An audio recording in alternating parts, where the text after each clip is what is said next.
Assalamualaikum, jumpa lagi dengan saya nih guys. Nah, ini penampakan yogurt nih guys, yogurt buatan orang rumah nih guys.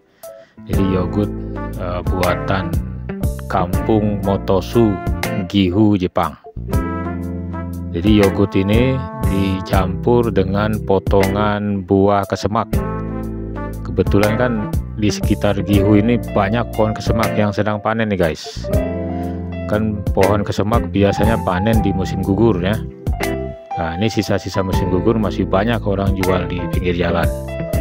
Murah-murah tuh guys buah kesemaknya, dan rasanya juga enak sekali guys. Karena sudah sering kita makan buah kesemak segar, jadi sebagian kita kreasikan nih guys, dicampur dengan yogurt. Jadi di kampung Motosu, Gifu, Jepang ini biasanya orang membuat yogurt seperti ini nih guys.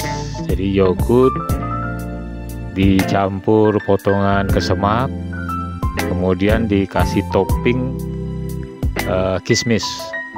Nah, enak rasanya tuh guys, terutama sebagai dessert, misalnya setelah makan siang atau makan malam ya, sebagai dessert. Nah, jadi kita manfaatkan musim buah yang sedang ada guys. Di Gifu atau di kampung Motosu ini memang terkenal dengan pohon semaknya.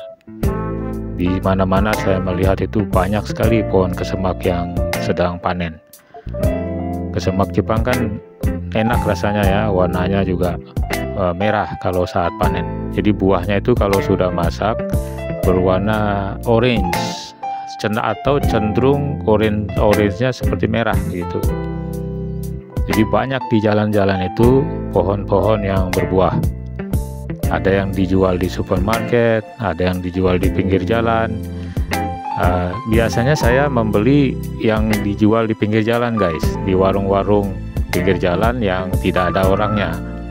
Jadi buah kesemak itu dibungkus-bungkus, dijual, satu bungkusnya ada 10 buah, itu kisaran 100 yen. Jadi uangnya itu kita masukkan ke koin yang seperti bentuknya tromol. Nah, tidak ada yang menjaganya ya, tapi kita dengan kejujuran kita membeli sesuai harga begitu. Ini nih guys, penampakan yogurt yang dikombinasikan dengan potongan buah kesemak beserta toppingnya itu kismis. Enak sekali nih guys. Oke, semoga bisa menjadi bahan inspirasi ya. Assalamualaikum.